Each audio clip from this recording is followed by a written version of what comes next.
welcome back to another video. Today we're going to be talking about budgeting. This is a highly requested video. Budgeting can seem overwhelming at first, but once you break it down to smaller steps, it becomes more manageable. Now, I am not a financial expert. I am not a financial advisor. I just budget on my own. I started budgeting right after college when I got my full-time job. And it's been super helpful because I'm trying to reach my financial goals. So here's your beginner-friendly guide. Also, this is not a video where you're just gonna listen. So you need to grab your paper, your pen, your notepad, your iPad, whatever you want to use to take notes. Step one is to understand your income. So the first step is to understand your income. You need to identify the sources. So right now, you're going to list all of your sources of income. That's including salary, freelance work, side hustle. You're gonna list them out. Then once you're done, you're gonna calculate your net income. That will be your take-home pay after taxes and deduction. We need that amount for an accurate budget. So you're gonna list your sources of income, then your take-home pay. And then you should have one figure left. Now that you've got your net income, it's time to create a budget plan. Now there's different methods, but I like to follow the 50-30-20 rule. So 50% of your income should go towards your needs. So for example, it would be rent/mortgage, transportation, basic utilities, insurance, minimum loan payment, even childcare. Next, 30% should go towards your wants. These are extras that are essential to living, but you want to have it for fun. So this includes monthly subscriptions, travel, eating out, entertainment. And then we have 20%, and this should go towards your savings and debt. So this would go towards your retirement account. This should go towards your credit card bill. Now you don't need to do the math. What you can do is just type in on Google 50-30-20 rule calculator. I like to use the one from NerdWallet, and all you have to do is just put in your monthly after-tax income, and then it shows you your different categories based on the 50-30-20 rule. So for example, I'm just going to use a $4,000 after-tax monthly income. And it says that the necessities is $2,000, the wants is $1,200, and savings and debt repayment is $800. So basically the wants, which is 30%, should be a max, right? We don't want to spend too much on things that are not necessary. You know, it's really important to live below your means. And the 20%, which is savings and debt repayment, that should really be a minimum, right? You want to put money towards your savings account. You want to put money towards your retirement and paying off debt. Okay, so now we have our monthly after-tax income. We know how much money we should be spending on our necessities, wants, and savings / debt repayment. Now it's time to track our expenses. Now there are different tools to track your expenses. You can get like the Mint or YNAB app. There are apps you can get that will help you track your expenses. There are some that you can link to your bank account so you don't have to input anything. It's just automatic. You can use Excel sheets, you can create your own. I like to get my budget tracking sheets from Etsy. They're really cute and it's nice because I'm supporting like small businesses. But they range in the amount. You can get one for as low as like $5 to like $30. But the one that I use will be linked in the description box down below. And you can also use Notion, which is completely free. Just create a Notion account, create a dashboard, and then you can find a budget tracker template, or you can just create your own for free. So now you've chosen your way to track your expenses, whether it's an app, a Notion template, or an Excel sheet. Now it's time to categorize your spending. Now, if you've already bought a budget tracker, especially from like Etsy or somewhere else, they already have the pre-populated expenses. But if you're creating one from scratch, here are some example categories that you might want to add. So for expenses, you would want to include rent, groceries, maybe a gift category, utilities, phone. I do have a category called Affirm, Klarna, Afterpay. I have a home budget for like household items I might need, so like cleaning supplies, paper towel, toilet paper. I do have an eat out budget, entertainment, gas, fitness, shopping, subscription. Now for the debt payoff category, you can honestly just put like the different credit cards that you have.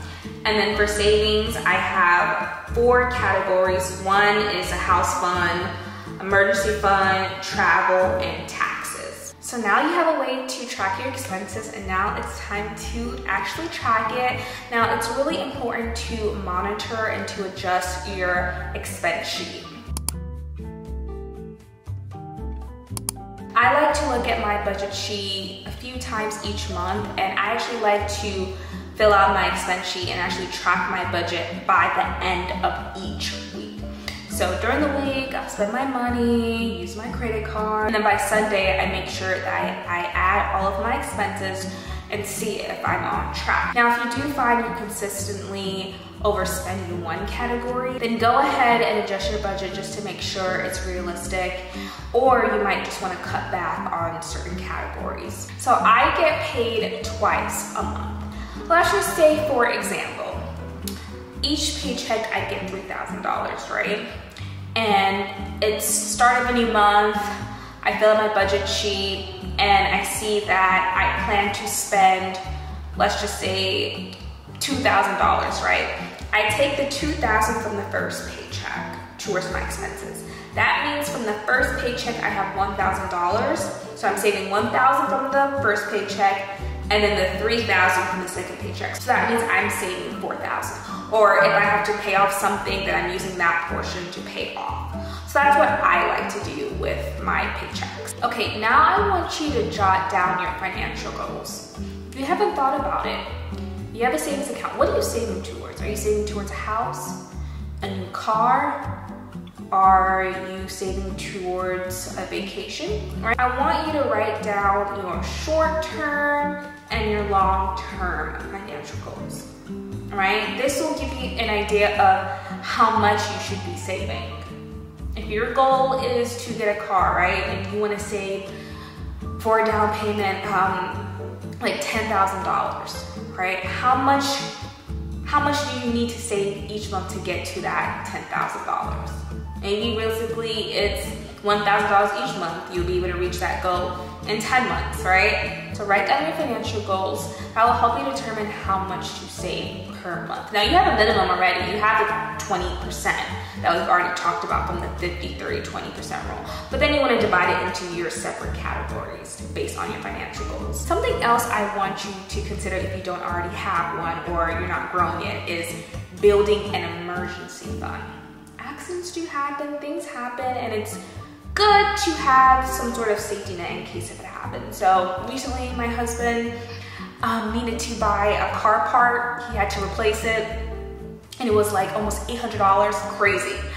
And that was the car part, the labor, and the taxes. Now $800 is a lot of money, especially if you didn't plan for it. However, he wasn't stressing out because he already had an emergency fund. What if one day you wake up and you have a toothache and all of a sudden you have to get your tooth extracted and it costs, after insurance kicks in, it costs $2,000. What are you gonna do? You won't have to stress if you have an emergency fund. Now aim to save 3 to 6 months worth of expenses for unexpected costs. You never know what's gonna happen, so make sure you plan for unplanned expenses. Okay, Miriam, I have my budget. I'll start tracking it, but what happens if I fall off? How do I stay disciplined? How do I stay consistent? Well, try to avoid impulse purchases. Try to stick to your budget and make thoughtful spending decisions. If I have a big purchase, I give myself like a week or 2 to really think about it. Like, do I really need this? Could I look for an alternative that's like much cheaper? You know, if you're thinking about buying something really expensive, just think on it. And if you find after a week or 2 that's something that you really need, then get it. What I like to do is I like to pay through like a firm or Klarna each month, interest-free. It really just helps me out instead of like spending so much at once. But also your financial goals that you just created will help you stay motivated and keep you encouraged. If your goal is to get a car in 5 months, right? That's your big goal, then you'll work towards it. And working towards it is to stick with your budget, is to save as much as possible. Set aside money regularly for irregular expenses. For example, like holidays, right? When you're creating your budget in the beginning of November or December, right? Thanksgiving and Christmas. Make sure you set aside money for holiday gifts, Thanksgiving. If you're supposed to be hosting, think about how much money it'll cost to feed everyone, right? Think about those decorations. Think about what you plan on doing for that month when you create your budget. Because I've done that several times where the beginning of the month I had my new budget sheet, but I didn't realize, ooh, I was supposed to go somewhere and it required an Uber. And now I'm over budget because I just spent $40 on Uber. So definitely plan ahead of time. I do encourage you to educate yourself about personal finance. If you want more insight or more motivation, you could read books, listen to podcasts, read blogs, so that you're more educated on the topic. And also make sure you seek help if needed. If your finances are complex and you want personalized advice, I recommend seeking a financial advisor. I actually hired a financial advisor 2 years ago. You're probably thinking, really? Like 2 years ago, I was, what, 23? Like, you know, a year after college, and I'm already thinking about financial advisor, yes, because I wanted to start investing, but I didn't know much about it. I still don't know a lot about it. So I hired a financial advisor that followed the fiduciary law. If you don't know what that means, my financial advisor was legally responsible to invest in my best interest. So if you ever are looking for a financial advisor, make sure they follow the fiduciary law. You can always ask them. If they don't, I would not go with them. They need to follow the fiduciary law because they have your best interest in sight. And it was like a teacher and student relationship. I didn't know much about investing, and he really taught me like the basics. And because I didn't know too much about it, I didn't feel comfortable putting, you know, too much in my investment portfolio each month. So I just put like, I think it was like $50 each month just to get started, and he was totally fine with it. Hopefully you guys enjoyed this video. If you found value in it, please give me a thumbs up and consider subscribing. If you have any financial video recommendations, please let me know down below. Hopefully you guys enjoyed this workshop. Let me know if you're new to budgeting and you're starting this new journey. Hopefully this workshop was very helpful. Remember that budgeting is a skill, so don't get discouraged if it takes time to get it right. Adjust your plan as needed so that you can reach your financial goals. See you guys in the next one. Bye.